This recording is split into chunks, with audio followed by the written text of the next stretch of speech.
Este trem irá fazer uma jornada de 704 quilômetros no deserto do Saara, com temperaturas chegando a 48 graus.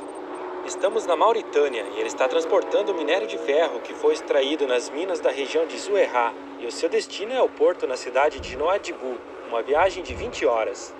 Para aproveitar a longa viagem, conecta-se o máximo de vagões possível, com o trem podendo chegar a 2,5 km de comprimento, um dos mais longos do mundo, e puxar mais de 17 mil toneladas. Mas como as locomotivas aguentam essas temperaturas extremas e areia do deserto? Como ele consegue puxar tantos vagões? Como ele cruza pelos outros se operam em um único trilho?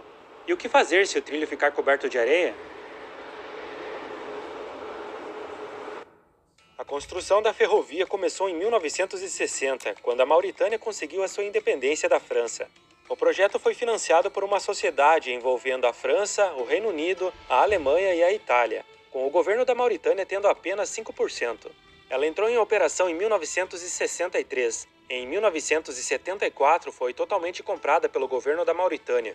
Ela foi construída para transportar o minério de ferro extraído das maiores minas do país, na região de Zouérate, para o porto de Nouadhibou, no litoral do Oceano Atlântico.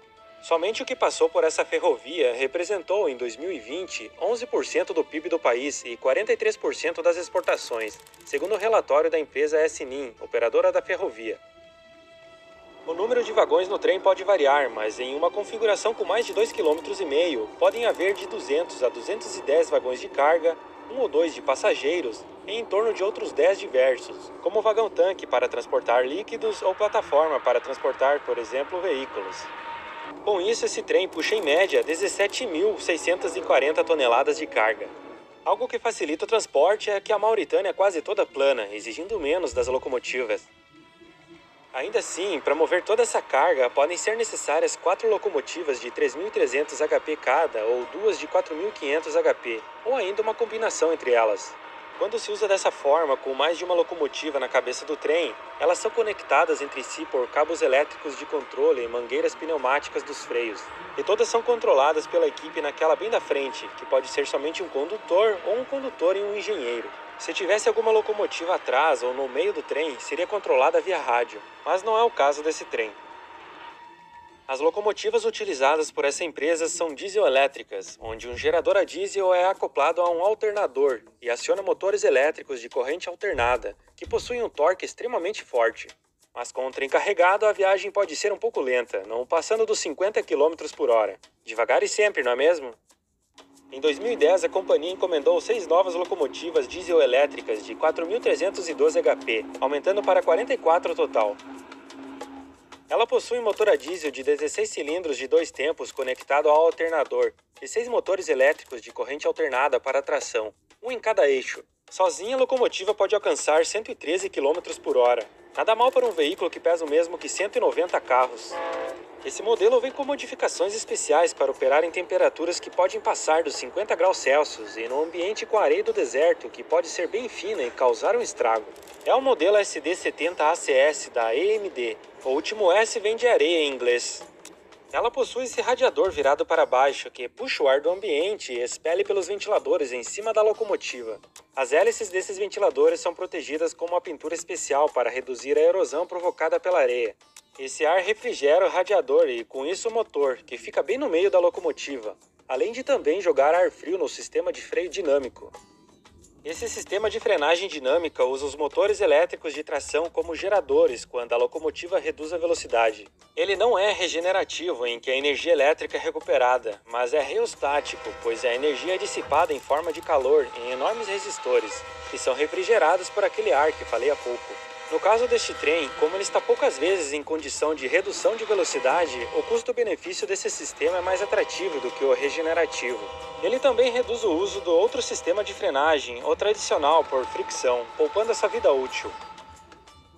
Este modelo de locomotiva para operar no deserto possui esses filtros de ar gigantes aí, com um sistema especial de 2 estágios. O primeiro é quando os filtros removem a areia fina e as partículas do ar, que é então enviado para a combustão do motor, além do resfriamento dos alternadores, motores e outros componentes sensíveis às partículas. No outro estágio, a cada certo intervalo de tempo, um jato de ar é soprado nos filtros para limpar a areia.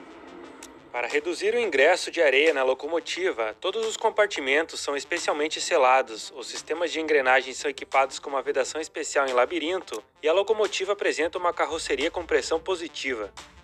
A maioria das locomotivas tem um sistema que larga areia nas rodas para evitar que patinem, mas nesse caso os ventos podem fazer a areia cobrir totalmente os trilhos. Para remover esse excesso, essa locomotiva possui 2 arados de areia fixos e um móvel no meio, que pode ser baixado se o maquinista ver que tem muita areia cobrindo os trilhos. As primeiras unidades desse mesmo modelo de locomotivas foram encomendadas pela Arábia Saudita um ano antes, em 2009, para operar em um ambiente bem similar. Este modelo que vimos foi uma variação dessa locomotiva aqui. Pode ver que não há a presença dos enormes filtros de ar especiais. E atrás dela está o modelo mais antigo, que não é mais produzido. Dá para ver que o radiador era bem mais modesto. São 6 trens que percorrem a ferrovia diariamente, 3 carregados e 3 vazios. Mas a ferrovia tem somente uma via. Para poder haver tráfego nas 2 direções, há 9 desvios distribuídos ao longo da linha, onde os trens vazios entram e aguardam para que os carregados passem. Ela também possui 6 bases de manutenção distribuídas ao longo da ferrovia. Uma vez por dia, 2 ou 3 vagões de passageiros são conectados ao trem, encurtando a viagem em cerca de 500 km em relação ao trajeto pela rodovia. Se tiver sorte, pode pegar um vagão realmente de passageiros, mas provavelmente vai pegar vagões de carga que foram adaptados, tendo alguns buracos pequenos como janela, e todos superlotados, com mais de 75 pessoas onde deveria haver 25. Imagine como é a viagem na escuridão da noite ou no calor durante o dia. Muitas famílias também vivem do comércio ao longo da ferrovia entre as comunidades remotas do deserto, como por exemplo levando peixe do porto para ser vendido nos vilarejos. Mas como o sustento na região é difícil, muitos deles, ao invés de viajar nos vagões superlotados de passageiros, arriscam a vida subindo nos vagões de minério para não precisar pagar a passagem, que varia de 3 a 10 dólares. Mas a viagem é brutal. O barulho e vibrações, o pó de ferro, a areia batendo no rosto e temperaturas que podem chegar a 48 graus durante o dia no verão, transformando o vagão de metal em um forno, e 14 graus durante a noite no inverno, com vento na cara. Além disso, a morte por quedas é algo comum quando algumas pessoas tentam trocar de vagões com o trem em movimento, principalmente quando o trem reduz a velocidade e os vagões de trás começam a colidir com os da frente. Até animais são transportados. E é bom escolher bem o vagão. Como o trem é tão comprido, se escolher um vagão muito para trás, pode acabar caminhando mais de 1 quilômetro até chegar na estação depois de descer. Mas o objetivo do trem é o transporte de minério, que neste caso acontece no implacável deserto do Saara. E para essa tarefa extrema, só mesmo uma máquina à altura. Mas e por que transportar por trem e não por caminhões? Vamos fazer uma comparação básica. Em média, um caminhão transporta 1 tonelada por 51,6 km para cada litro de diesel. Segundo o relatório da empresa ferroviária CSX dos Estados Unidos, em média um trem transporta 1 tonelada por 190 km para cada litro de diesel. Ou seja, o trem é em torno de 3,7 vezes mais eficiente que um caminhão. Como vimos antes, uma das configurações utilizada pela Companhia da Mauritânia é de 2 locomotivas de 4.500 HP, uns 9.125 CV no total. Esse Volvo, um dos mais potentes do mundo, tem um motor de 750 CV. Ele consegue puxar 250 toneladas. Então é como se fosse ter uns 70 caminhões desses puxando os 210 vagões. Se pegar um caminhão mais padrão, esse número pode facilmente dobrar. Vamos ver a relação de potência por tonelada de carga. No caminhão, cada tonelada precisa de 3 CV. No trem, cada tonelada precisa de 0,5 CV. Se fosse pegar a configuração com 4 locomotivas de 3.300 HP, que dá 13.383 CV, seria 1,3 CV por tonelada. Esses caminhões precisam de rodovia, com custo de manutenção muito maior do que uma ferrovia. Esse custo poderia ser rateado com outros veículos circulando, o que faz com que os caminhões tenham que alterar a velocidade constantemente, reduzindo bastante a eficiência. Tem também o problema de a areia poder cobrir trechos da rodovia, no caso do deserto. Outro ponto é que nos trens o arrasto causado pelo vento é bem menor, pois os vagões são bem próximos uns dos outros. Já nos caminhões, cada um tem um arrasto bem significativo. A manutenção do conjunto de amortecedor e rodas dos caminhões é muito maior do que nos trens. E no caminhão há um grande desgaste do pneu no asfalto. Já no trem é roda de metal nos trilhos de metal, ou seja, o desgaste é bem menor. E por fim, precisaria de um motorista para cada um dos pelo menos 70 caminhões, em comparação a um maquinista e um engenheiro no caso do trem, além de diversos outros fatores envolvidos.